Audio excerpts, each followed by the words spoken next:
No dia mk completi I 45 anos, descobri que a fechadura de minha própria empresa havia sido trocada, e minhas caixas com pertences pessoas me esperavam na calçada sob a chave fina de Toronto. Olhar para aquele papeleo encharcado contendo meus prêmios de design, minhas canitas antigas e as fotos de minha filha era como assistir ao desabamento de edifício que levei 2 décadas para construir com minhas próprias mãos. As pessoas que passavam apressadas pela calçada de King Street não faziam ideia de que, dentro daquela estrutura de vidro espelhado, o homem que eu considerava meu irmão profissional estava assinando a transferência de todos os nossos ativos para uma conta no exterior. A sensação de vazio que se instala no peito quando percebemos que fomos cirurgicamente apagadas de nossa própria história é indescritível. Não havia gritos, não havia uma cena dramática de cinema, havia apenas o som dos carros cortando o asfalto molhado e o peso insustentável de uma constatação avassaladora. E eu confiei na pessoa errada. Minha mente tentava retroceder, buscar os sinais, os pequenos desvios de olhar que ignorei ao longo dos últimos meses, mas o frio que subia pelos meus sapatos parecia congelar mesmo a minha capacidade de raciocinar. Eu não era uma iniciante no mercado. Tinha uma carreira sólida, nome respeitado no design de interiores corporativos e uma reputação de ferro construída com noites claro e prazos impossíveis devidamente cumpridos. Ainda assim, ali estava eu, aos 45 anos, reduzida a 3 caixas de papeleo e cartão de acesso cancelado que o segurança de recepco. Rapaz que eu mesma ajudei a contratar, confisca com os olhos fixos no chão, incapaz de encarar a minha dignidade ferida. O que eles não sabiam, enquanto brindavam com champanhe no 20º andar, era que o verdadeiro valor de uma empresa não reside nos servidores ou nos contratos de aluguel, mas na mente de quem desenho do zero. Antes de se tornar meu maior pesadelo, a Nova Design Studios era o testemunho vivo de minha resiliência. Fundei a empresa logo após o término do meu casamento, período que muitos acreditavam que eu deveria simplesmente procurar emprego burocrático e aceder uma vida cinzenta algum suburbio de Ontario. Eu tinha 30 e poucos anos, uma filha pequena para sustentar e uma paiseo visceral pela transformação de espaços. Foi nessa época de reconstrução que conheci Marcus, jovem arquiteto ambicioso que parecia compartilhar da mesma ética de trabalho e dos mesmos sonhos grandiosos que eu alimentava. Nossa parceria nasce de necessidade mútua e de alinhamento que, na época, parecia perfeito. Eu entrava como experiência executiva, a carteira de clientes que cultivei por anos e a visão artística. Marcus trazia a energia para o desenvolvimento de novos softwares e uma facilidade natural para apresentar comerciais agressivas. Dividíamos uma mesa improvisada pareo úmido, tomando café requintado e celebrando cada pequeno contrato de reforma residencial como se tivéssemos conquistado o direito de projetar aeroporto. Éramos uma equipe inabalável. O pelo menos era isso que eu dizia a mim mesma todas as noites ao chegar casa exausta. Com o passar dos anos, o pareo transforma-se andar inteiro dos endericos mais caros da cidade. Nossa equipe cresce para 30 funcionários direitos, nossos projetos começaram a estampar as capas de revistas especializadas, e o faturamento anual atingiu a marca dos 7 dígitos. Eu sentia orgulho profundo ao caminhar pelos corredores iluminados, vendo jovens designers discutindo paletas de cores e texturas que eu mesma havia selecionado para o catálogo conceitual de marca.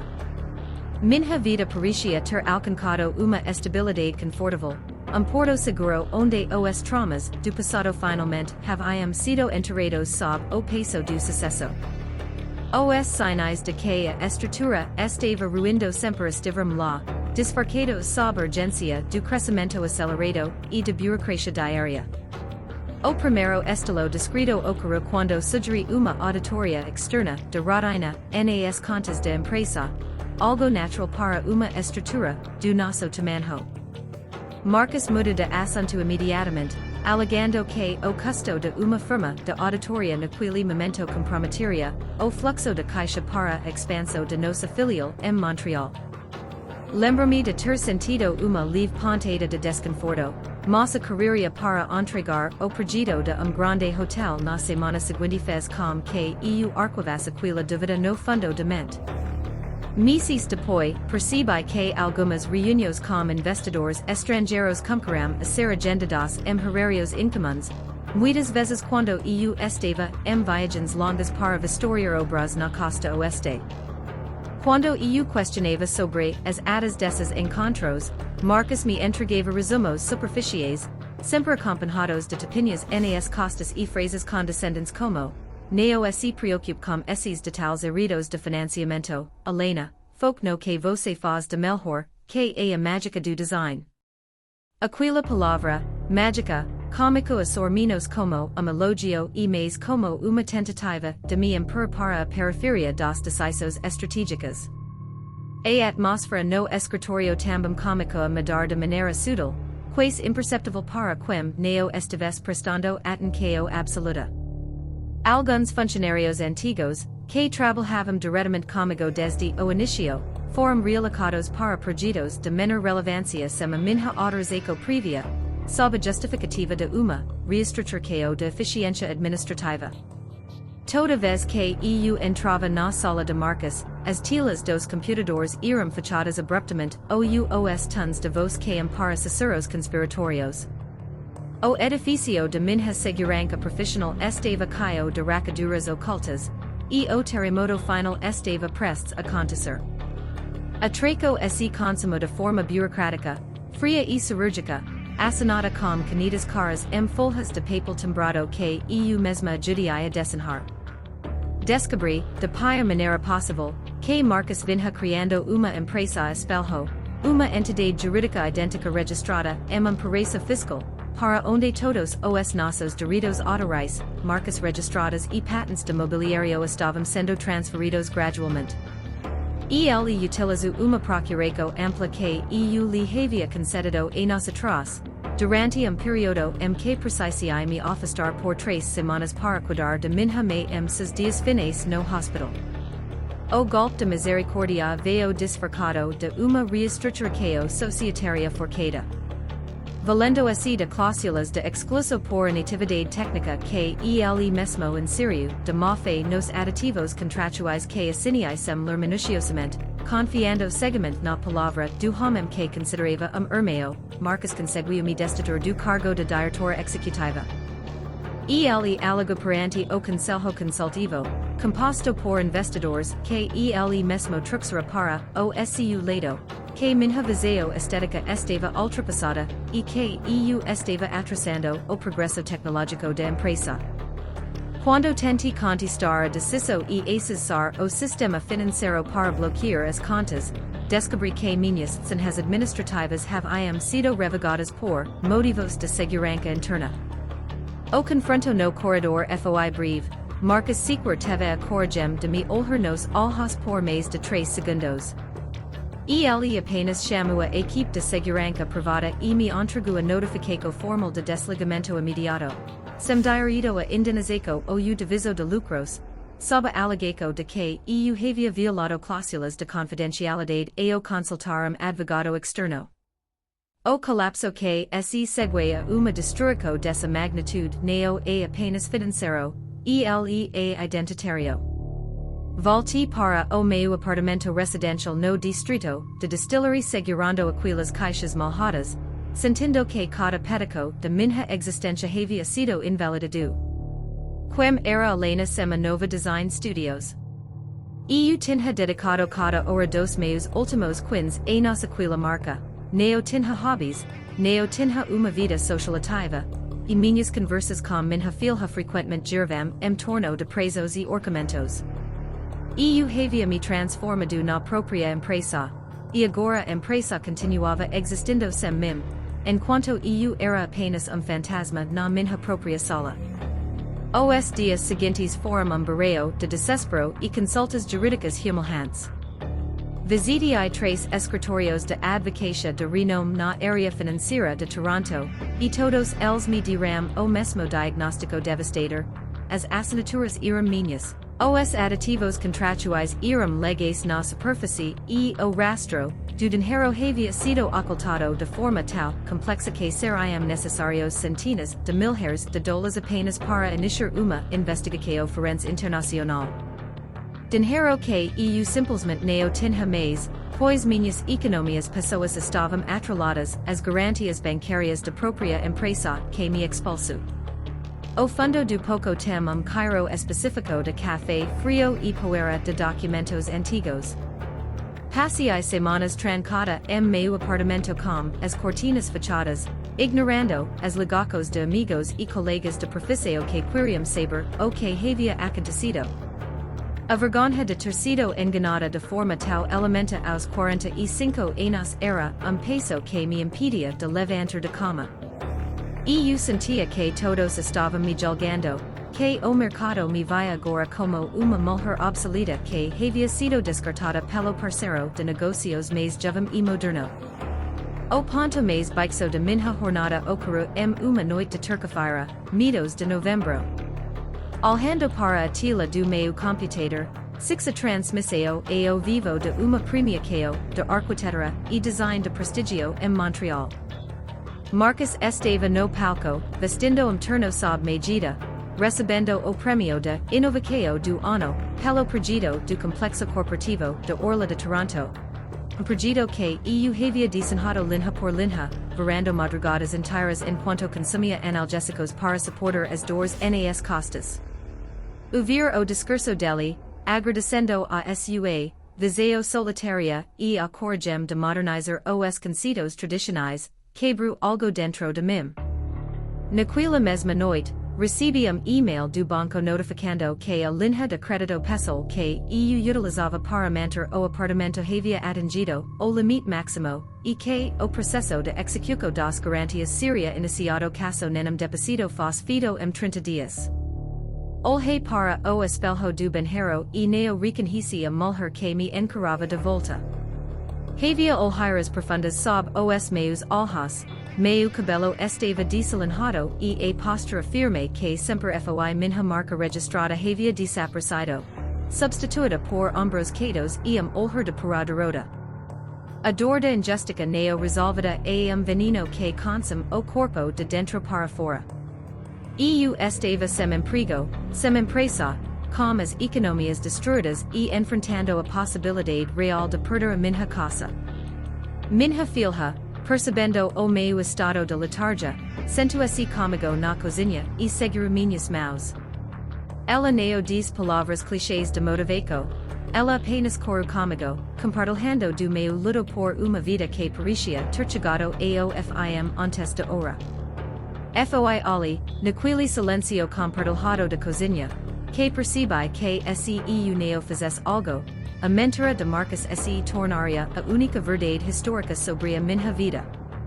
A reviravolta cômica com telefonema inesperado de número com o código de área de uma pequena cidade rural no norte do estado de Nova York. A voz do outro lado pertencia a Clara, uma senhora de 70 anos que havia sido uma das minhas primeiras clientes residenciais, muito antes da fundação de Nova Design. Ela havia comprado uma antiga fábrica de tecidos desativada em uma cidadezinha chamada Hudson e queria transformá-la em centro cultural e comunitário para mulheres artesãs, mas estava com dificuldades extremas para encontrar alguém que entendesse a alma do espaço, e não apenas a eficiência dos custos. Helena, disse ela com uma voz firme e passada, eu sei as notícias sobre o seu desligamento daquela empresa de vidro e aço. Para ser honesta, aquele lugar nunca combinou com a sua sensibilidade.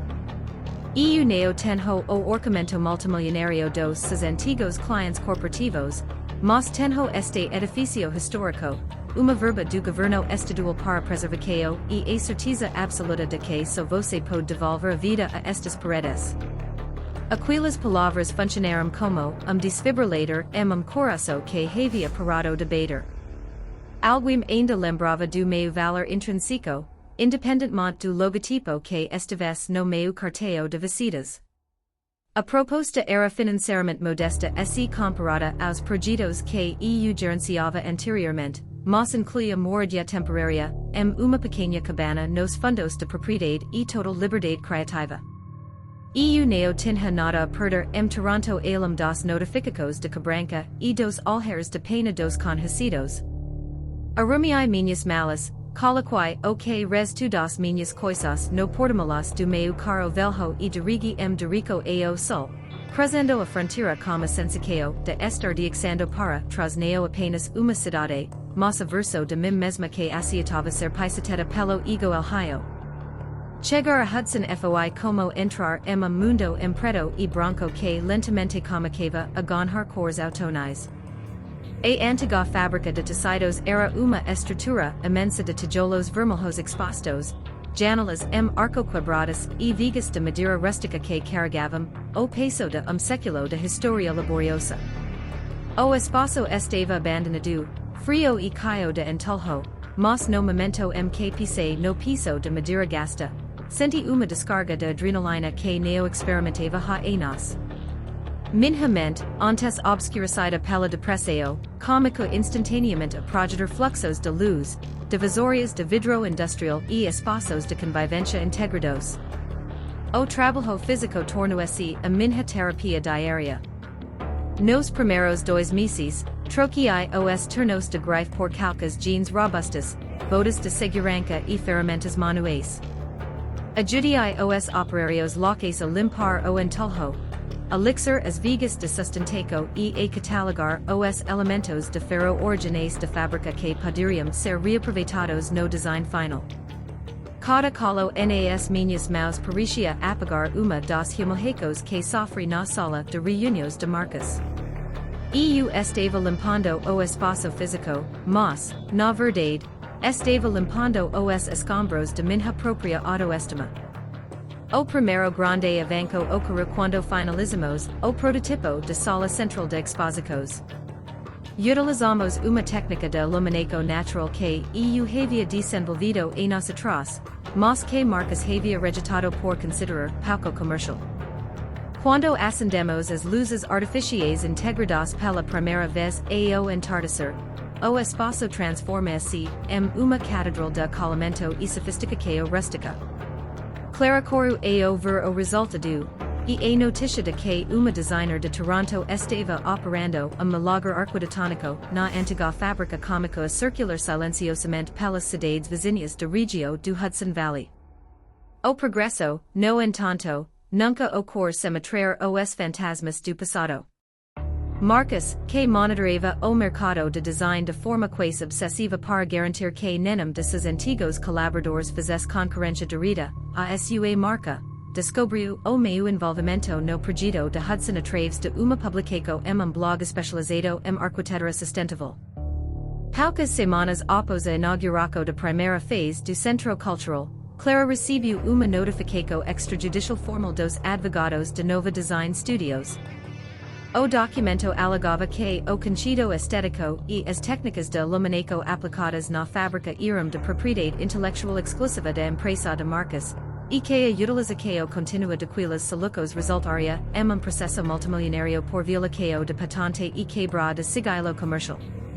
Era uma tática clássica de intimidação corporativa, desenhada especificamente para assustar Clara e forçá-la a rescindir o meu contrato de prestação de serviços, deixando-me novamente desamparada e sem ira nem beira no mercado. Clara, tremula, me chamo seu escritório improvisado com o documento nas mãos. Por momento, o fantasma do pânico do ano anterior a me voltar e me paralisar. Mas eu não era mais a mesma mulher assustada que havia sido deixada na calçada de Toronto sob a chuva. Olhei para os tijolos daquela fábrica que eu havia ajudado a elixir com minhas próprias mãos e senti uma raiva fria e controlada substituir o medo. Olhei para Clara e disse, eles estão blefando porque sabem que a mente por trás desses conceitos é minha, e não deles. Se recuarmos agora, ele continuará sendo o dono de nossa história. vez de mi esconder o u aceder a reciso, decidi usar o conhecimento técnico que Marcus tanto subestimava contra ele mesmo. Passei tres noites claro vasculhando os arquivos de backup do meu antigo computador pessoal, procurando os registros originais de desenvolvimento daquela técnica de eliminaco. Descobri algo que Marcus havia esquecido sua arrogância.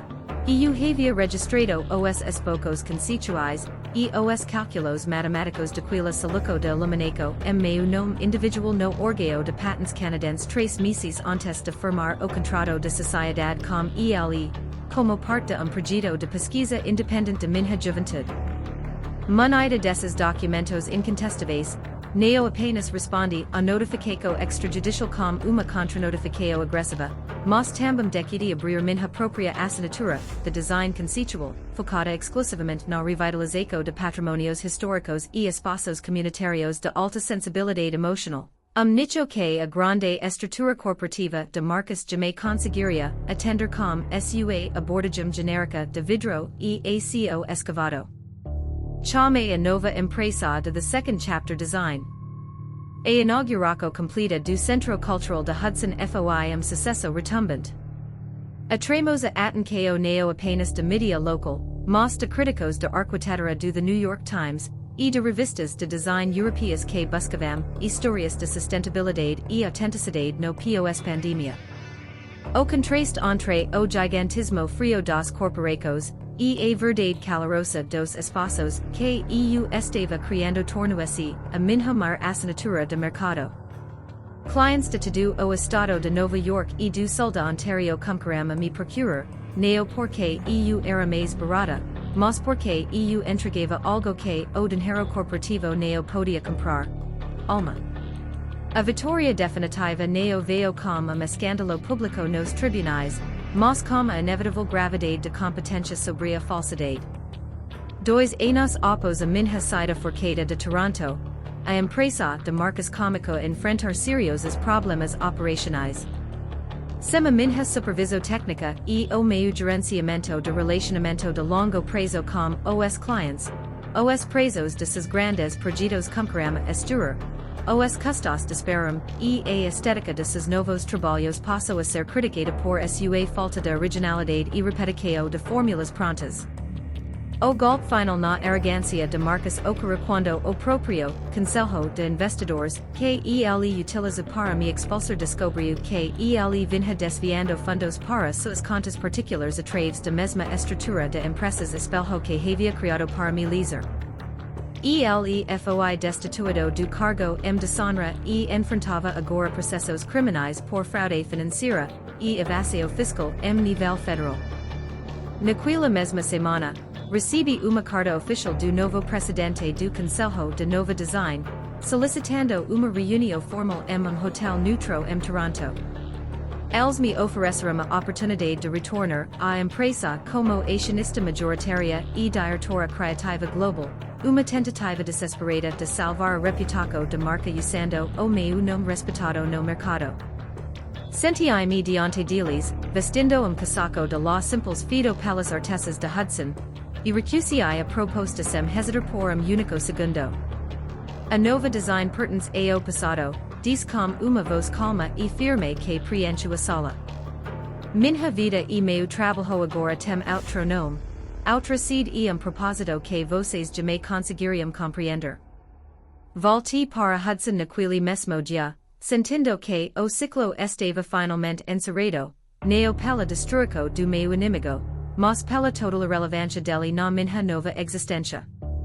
Alhando hoje para as águas calmas do Rio Hudson de janela do meu novo estúdio, percebo que a fechadura trocada naquela tarde de chuva Toronto não foi o fim de minha vida, mas a libertação de uma prisão de ouro que eu mesma havia construído.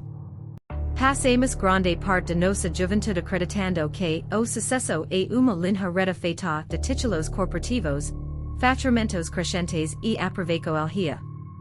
É preciso muita coragem, e às vezes uma rasteira dolorosa do destino, para entender que a verdadeira segurança não reside nas estruturas externas que nos cercam, mas na nossa capacidade inalienável de recomeçar do zero.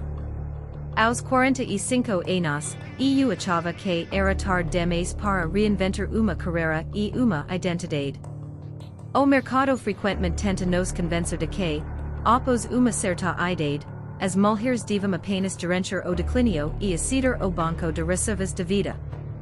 Mas a verdade é exatamente o oposto. A maturidade nos dá uma precisão cirúrgica. Sabemos exatamente que as batalhas valem apenas ser lutadas, neo temos mais medo do silencio e descobrimos que nossa dignidade neo é algo que possa ser guardado em caixas de papeleo na calcada por quem neo tem carta para nos encarar de frente.